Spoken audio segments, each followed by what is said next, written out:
Welcome to a new edition of the Famous Interviews with Joe Dimino series. On this episode, we talk with fictional author and business leader Stephen Murray. Based in Las Vegas, he has been praised for his unique writing style and powerful character development. His books cross multiple genres and they appeal to diverse audiences. He was born in England, and at the age of 7, his family relocated to the southern part of Africa, where he was raised in various countries and attended boarding school. The opportunity to experience other cultures as a child inspired a love of travel in him that eventually led to his love of the written word. He has visited over 40 countries across 5 continents as an insatiable explorer of the globe. In addition to being a published author, a public speaker, and an advocate for Alzheimer's, veterans, and homeless causes, he is a partner in a software development and support company that he originally found in California back in 1982. This guy has a great story. Enjoy. Hi, Stephen. Yes. Is this Joe? It's Joe Dimino. Yeah. Hi. Right on How time. are you? Hey, Yes, I woke up this morning. It's a great day, thanks. How about yourself? Everything's great. Where are you located?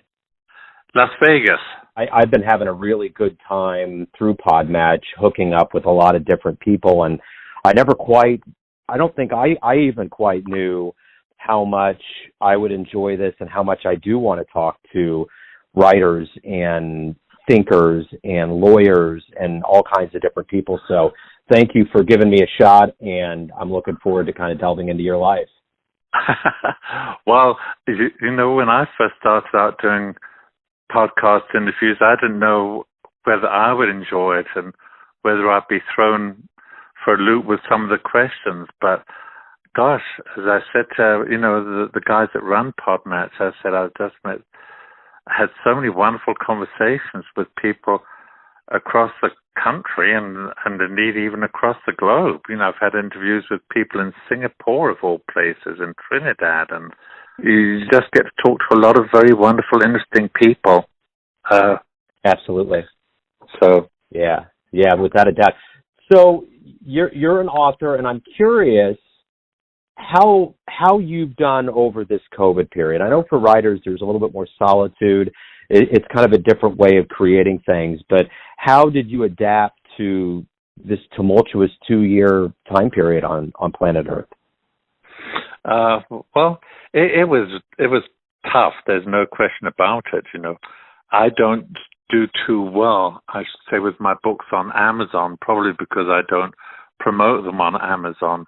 I've always done my best when I'm doing book signings at various places, by either bookstores or coffee shops, or if I'm giving a presentation somewhere. And my books tend to appeal to a lot of senior citizens, and I go out and I speak a lot of senior centers and sell a lot of books there. Well, of course, that was all closed and shut down, and book signings and coffee shops and things like that at bookstores, they were all curtailed. So it was very, very tough.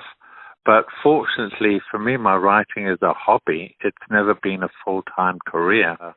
I've had 40 years in running my own business, a computer software business. So writing's a hobby for me.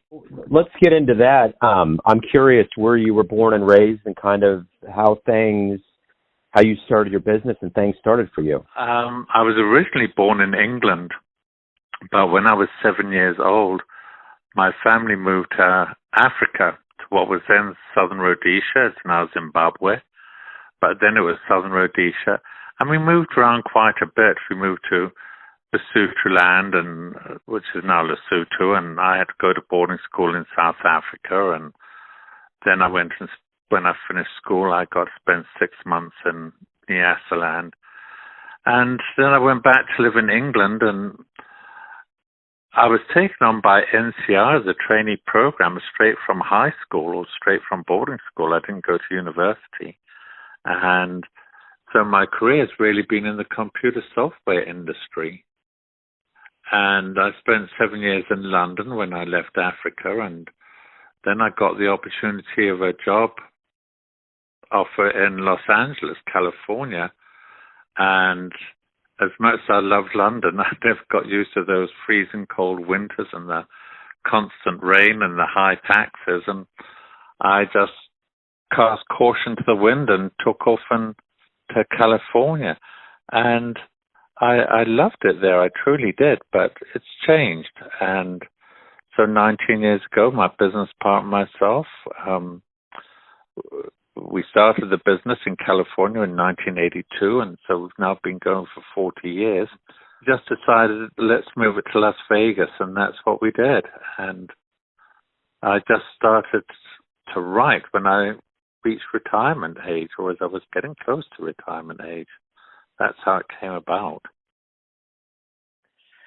So what is it that you like the best about writing? I mean, obviously you were, been a successful businessman. It's kind of a different vocation for you. What is it that has motivated you to write, and what do you like the best about it? Well, actually, it's strange. You know, Joe, life takes us down paths and journeys that we never imagine or ever envisage. And the one thing that being in business for 40 years allowed me to do was to travel. And obviously, I spent a lot of my formative years in Africa. But when I went back to live in London, I traveled extensively throughout Europe. And then when I came to America and started my own business, I traveled, further afield and to very diverse places like the Galapagos Islands and Machu Picchu in South America, and French Polynesia and Palau and Hong Kong and even Bhutan high up in the Himalayas. In Australia, I've been on all the continents, and suddenly I just decided one day I needed to put down all these experiences in writing. And I'd never really written anything before, but I sat and I plowed away for a couple of years. And I discovered a real joy of writing. And when I took the book to be published, I was told nobody'd be interested in biographies of, unless you're a well-known individual, sports player or politician or something. I was told I really needed to write fiction for women. And I thought, jeepers, I don't know anything about women's fiction.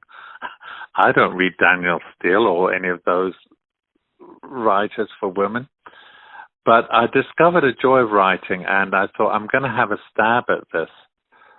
So I searched around for a topic, and I happened to be at a wedding chapel one day with some visitors. They wanted to go and see one, and I thought, there's an idea. I live in the marriage capital of the world. Why do people come to Las Vegas and get married? Why have they fallen in love and slept all the way here? And so I thought, let me have a stab at writing that. And the reader spends a day at a wedding chapel here, and you meet all the couples as they come and go and what their stories are, why they fall in love. It's all fiction, of course.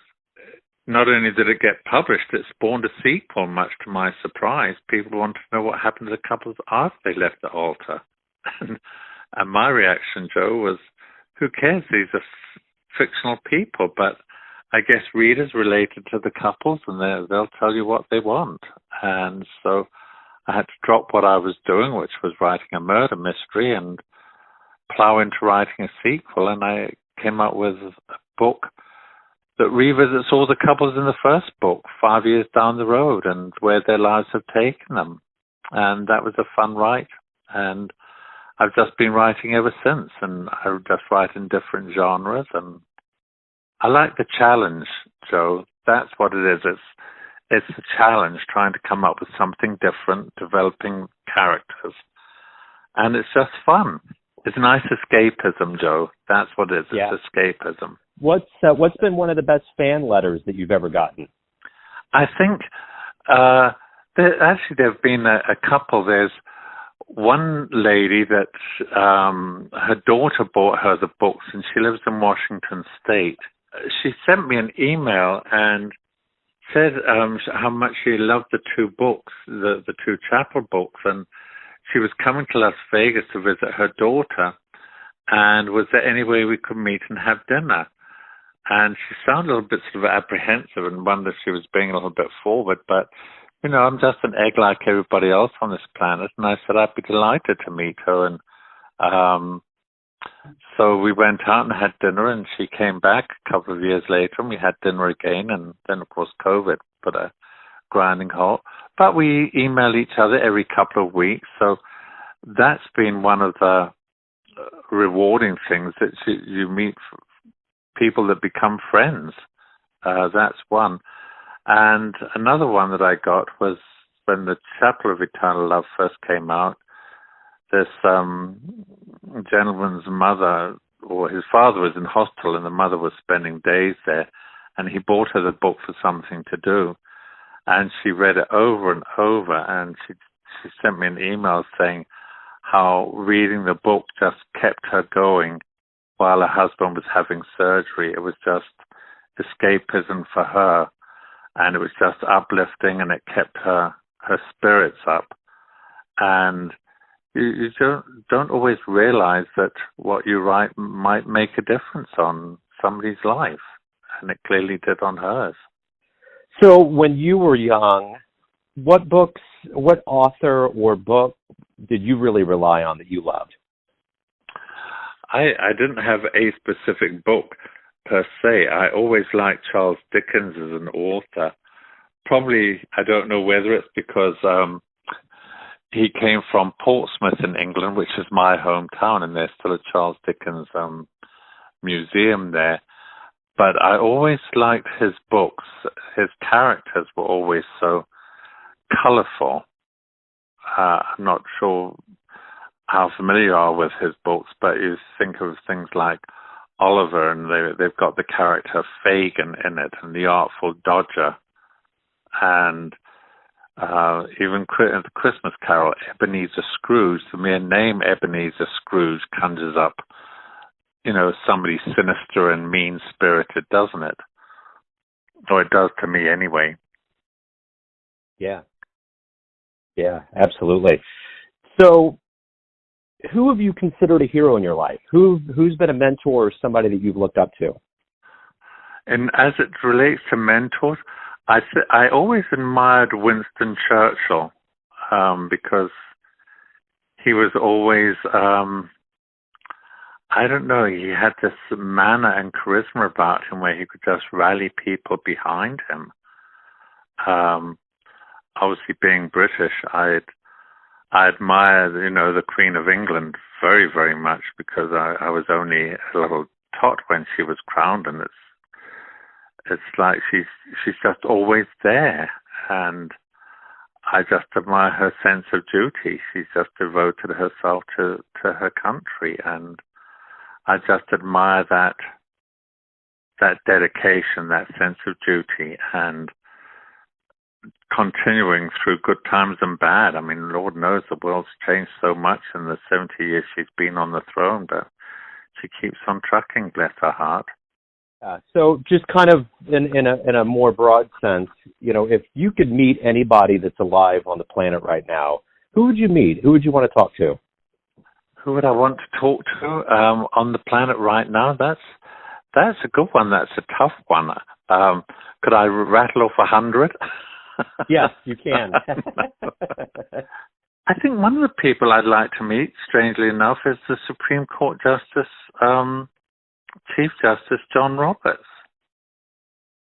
I think just because the Supreme Court, the people on the United States Supreme Court, they hold a very, very powerful positions, and they're lifetime positions, and they're making decisions that are going to influence the way we live for years and decades to come. It's not like people just in Congress who are just passing laws that can be chopped and changed.